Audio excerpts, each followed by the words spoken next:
Right, we're back at it. Today we've got a combination cylinder to change. The reason we're changing this is because there's supposed to be a leak on it. I haven't actually been to this job. One of my guys has been here and said that there's a leak at the back of the cylinder on a capped off outlet that I can't see. You can see all the walls covered in mould. So the customer wasn't sure whether this was related to the cylinder that was leaking or whether there's a leak on either the main supply under the ground or the hot supply going into the ground, and then it's causing rising damp. But we're going to get the cylinder out, and then I'm going to put a test on the cold mains to see if there is a leak on the main supply. Hopefully there isn't, and then we can get the new one put in. But it should be a fairly simple job. These are very simple. It's just a direct cylinder, so it just heats up via 2 immersions, and then you've got cold mains in, which goes into a little buffer tank at the top with a ball valve. It's got an overflow pipe that comes out if the ball valve was to fail, and then on the right hand side, just around the corner there, you've got your vent. So when this main tank heats up and it expands up the vent pipe and into the cold tank at the top. And then we've just got a hot draw off out, gate valve on there, and then that goes off to feed the hot taps in the property. So we're going to get this drain down, get it ripped out, and do our best to pipe up the new one. We are on a bit of time constraint today, as I've actually got 2 other jobs to do as well today, which I don't normally do, book in more jobs when I'm doing an install, but this one shouldn't be too bad. So hopefully I get this done in the next couple of hours and I can get out of here and on to the next job. All right, we've got the cylinder draining down nicely now. So we're in the ground floor flat, so I've got the flat door open, communal door open, main front door open. I'm using the new cylinder to pop the front door open, and then we've got the hose draining just down there onto the grass. It's going all right at the moment. All sheeted up. It's draining down. I've now cut the feeds out, so I've got the hot off, disconnected the overflow, disconnected the cold main, and I still got it draining, and I've just turned it a little bit. So once that's ready, I can just lift that whole cylinder out the cupboard, grab the new one, get it in, remove all that insulation because that doesn't need to be there. Our new cylinder comes with a jacket that's built on. I'm assuming this was at one point wrapped around nicely, but it's just come away over the years. So we'll get this out and get the new one in and see what we can do. Right, I got tired of using the hose, so I've just disconnected the hose now, and I've just got it draining into a bucket so I can just stand and watch it until it's done. Once it's light enough for me to pick it up, even if it's all water in, then I'll just shut the drain off, lift it up and take it out. It just saves time, and then you can just leave it outside, let it drain while I'm piping up the new one. So it's all just about trying to save time and be cost effective, because time is money at the end of the day. So that's nearly ready to be lifted up. I'm on my own, I haven't got an apprentice or a second man with me today, so obviously work safely, but in a few minutes that'll be ready to lift out. I'm going to throw away the old lagging, get the new one in. Okay, so we've got the old cylinder out now, so just removed all the lagging as well, and basically this is all you're left with. So you've got your 2 immersions with your 2 cables, you've got your waste pipe which is picking up the overflow, you've got your hot feed there in 22mm, and then you've got your cold main there in 15mm, and that's all there is to it. So this is the new one that we've got. This is a Gled Hill copper Envirofoam, and then what you basically got is your little tank at the top. So all you basically have is your overflow. So you basically just need to drill that in, which will go in that way. That will sit like that. And then you need to drill your ball valve as well. So we've got a part 2 ball valve there.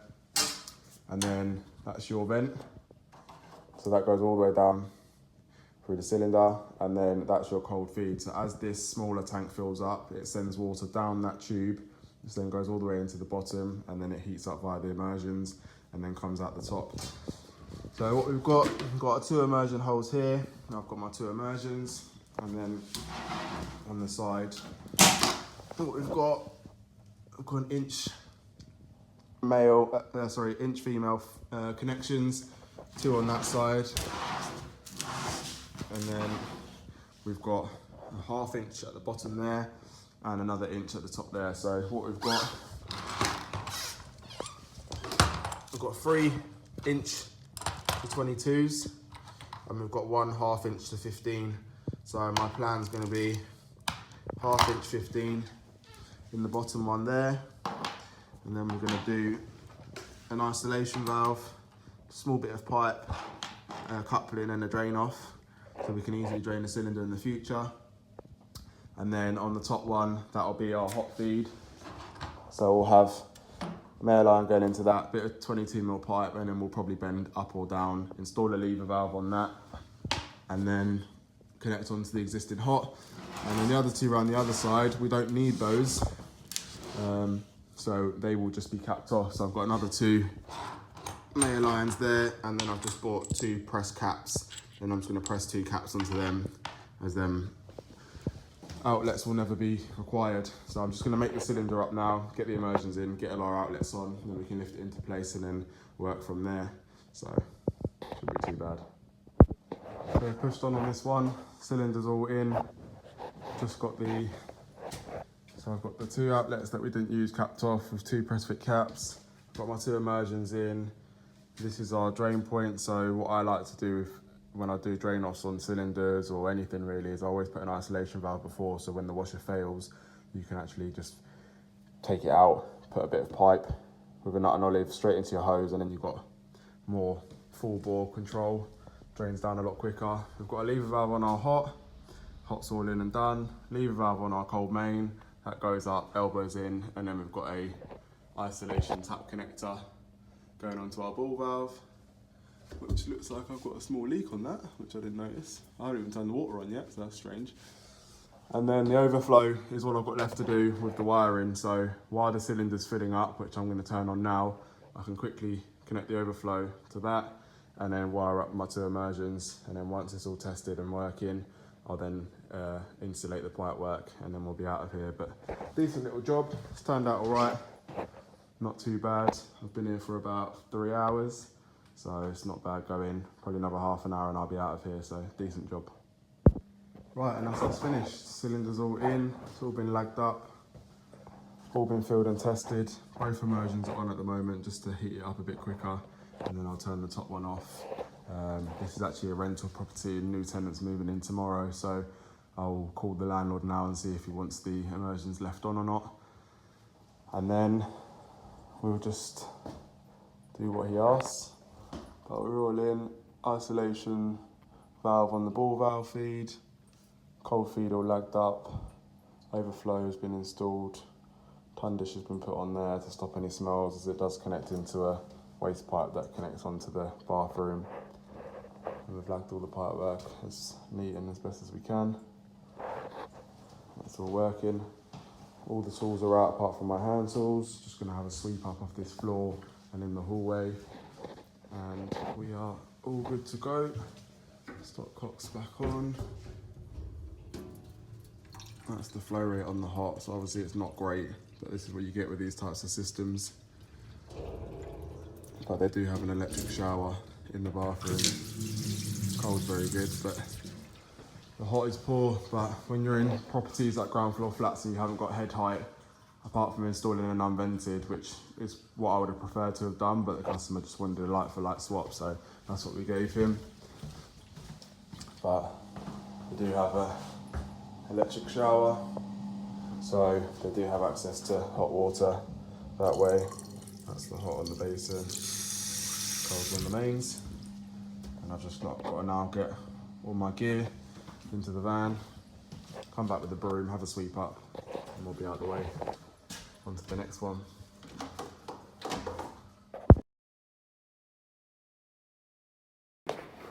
Right, today's job, we are changing 6 radiators in this property and carrying out a power flush. Just taking this rad off, the drain off didn't work, just down there. So I've taken the rad off and then draining from the rad valve. Absolutely filthy water in this system. That just come out of that radiator out there.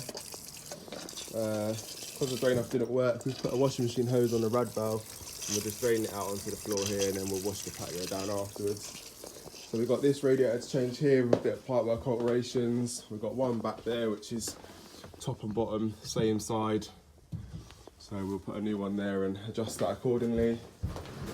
We've got one in here to do, which is going to be a bit of a pig because obviously that radiator valve's right behind the pedestal, but we'll get to it. And then we've got another 3 upstairs. Heat only boiler, F&E tank in the loft. There was a stop tap in the loft, so we'll turn that off, and we're just draining down now. But yeah, very bad. System water. Right, this is one of the rads upstairs. As you can see, it's completely corroded, which is just a mixture of age and system water. But the one in that bedroom is staying because that's a fairly new radiator. There's one in that room, and this one here, nice and old, as you can see. So new rads, new pipework, adjust it accordingly. This is the system, and don't know if anyone does this sort of trick to check for blockages, but if you get a really strong magnet, copper's not magnetic, as you can see. H section's completely blocked. So I spoke to the customer about that. We're just going to cut it out. Power flush will probably clear it, but we're going to cut it out. Repipe it, and then we're going to get a magnet clean on it as well, because there's no cleaner, no sort of filter on the system at all. And it's a fairly new boiler, so. Right, we'll just cut out that H section. If the camera will focus, that's a bit of the 15 that we cut out from inside the airing cupboard, and as you can see, it's completely blocked. Hence why there was issues with radiators not heating up, and also air in the system. There you go, there's a good image. And that was on the 15 side. But the actual bit where the H section was, in that little section there, the little 150 gap between the 2 T's, was completely blocked. So cut it all out, pieced it through a new piece of pipe, and put a magnet clean on as well. We advised the customer today that they need to have some sort of filter in the system, and they agreed it, so popped out today and got one. So yeah, system's all filled up today. Got our acid cleaner in the system, which we're going to leave in overnight, and then we'll be back tomorrow, strain the system down, carry out a power flush. Most of the radiators are new anyway, but now that we've changed them, but pipework's still old and under the floorboards. So we're going to flush it out, inhibit the system, check our new filter, and that'll be it. Another job done. Just going to drop these radiators now down the end of the road.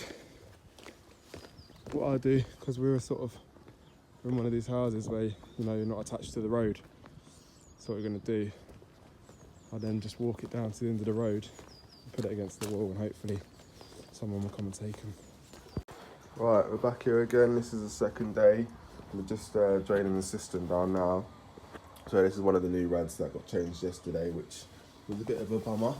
Just where the old feed came through, it was too tight, where this rad was slightly longer, so I had to drill a new hole, got a T and a drain off on there. We've got a system draining down now. Put X800 in it yesterday.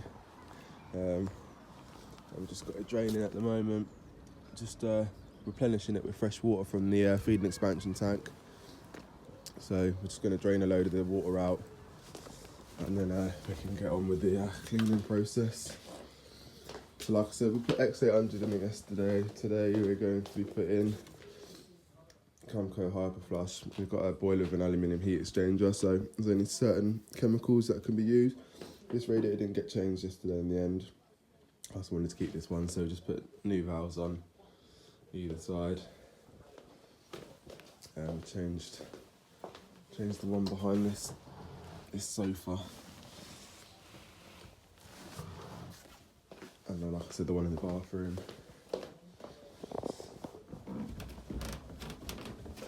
And then upstairs, we've got a couple done in here, so got a new rad in here. We just used tail extensions. Customer didn't really care, to be honest, about taking carpets up and bringing things up. The pipework comes up straight, so we just put tail extensions on, and it looks fine. In this cupboard, as you can see, we've cut out the H section that was completely blocked, completely repiped it. Yes, I know about the ripple in the pipe. Is what it is. We did put a new Magna Clean on.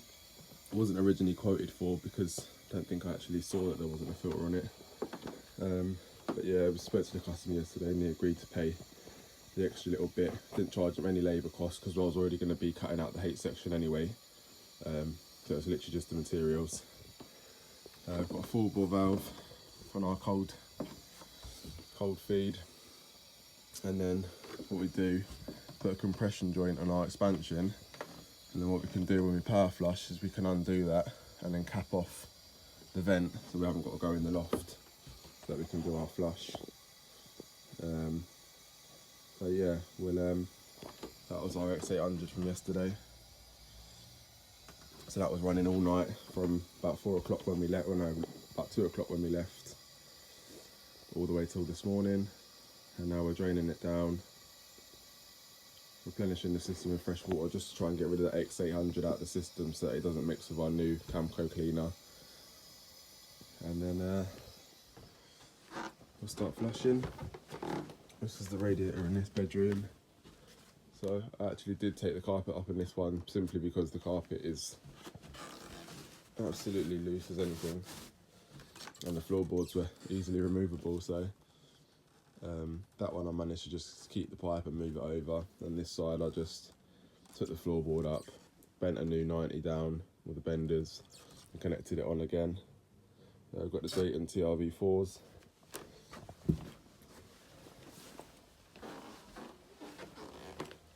And then the one in this rad, again, just used tail extensions.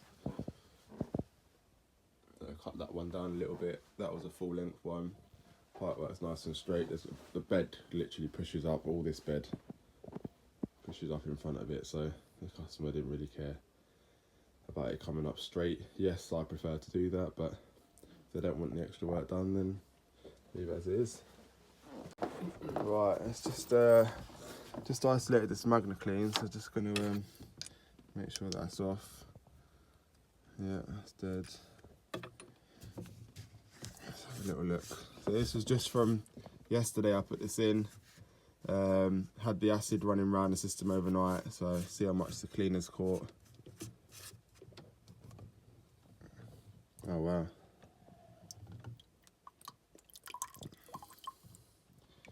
Wowzers. So yeah, it's caught quite a lot. That's just from last night. So that's all the rust protected from going back into the radiators and into the boiler. So yeah, that's just from one night. So it's definitely worth having a filter on your system. Keeps it nice and clean and protected. So we'll clean that out now. Take the magnet out, clean it, and then get it back in. And then we'll use that as our dosing point now to put our next set of chemicals in. That's going to stand there, is it? Probably not. Put that there. Thank you. Yeah, so we'll use that as our dosing point now. We'll put a load of acid in that, and then we're going to let that run around the system for an hour. Put the heating on, and then we'll drain it down. Check our pH levels. Check our water quality. Inhibit the system, and then on to the next one. Right, so cleaned out the filter. It's all nice and clean now. So I'm just going to leave that up there. I'll just take the drain point out at the bottom of the filter just there into our bucket, and then we can use that now as our dosing point to put our acid in, which I'm just going to go and get from downstairs. Pour that straight into the system. Should go in one go. Put your filter back in, screw it back up, tighten it up. Should have a key that comes with it, which is that one down there. Tighten up the lid, open your valves back at the back. That one and that one, they're going opposite directions. Bleed your Magna Clean from the top, and then that will then start running into the system. And then just slowly whack your filter in.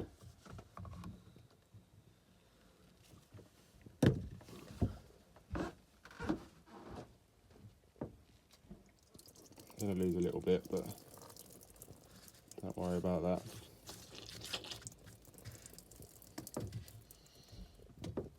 Tighten that up. You normally can get away with just doing it hand sight, but maybe just give it half a turn with a key. And then most of the time you can do these by hand, which I can because it's brand new. If they are a bit stiff, you do get a key with them. Open that up and then just vent your Magna Clean from the top, as I've just said. That's all good. And that's it, that's the system dose. So we'll go downstairs now, we'll set the programmer, we'll turn the stat up on the room stat, set the heating up, we'll whack it on maximum and let that circulate around the system for 1 hour. Obviously read your instructions on depending on what chemical you're using. So this hyper flush says you can put it in the system 14 days prior. It will treat 100 litres of water in the system, and it's just saying there, isolate the water supply, drain 15 litres, etc, etc. But it does ask that you let the system circulate for 1 hour, so that's what we will do. Have a cup of tea, and then we'll drain it all down, make sure it's completely out of the system, and then we'll use the same process again, taking the magnet out. We'll then pour our inhibitor in there to protect the system, and that'll be it, end of the job. Right, just got the system draining. Just taking all the acid out of the system. As you can see, we've got nice clear running water. So we're just going to empty the system out now, and then we'll add our inhibitor, check our pH levels, and then that's it, another job done. Ended up being 5 radiator replacements, bit of pipework alterations, and a system flush with a new Magna Clean and a bit of blocked pipework cut out in the airing cupboard. So yeah, it turned out to be a nice job. Heating is absolutely roasting when we've had it on, with the acid running through it, all the radiators getting hot. We took off the one in the living room manually and flushed that out with the hose, mains water going through it, and now everything's perfect. Right, so just protect the system now. We've got the ADMC1 protector. So drain the Magna Clean out, and then that will just go straight in.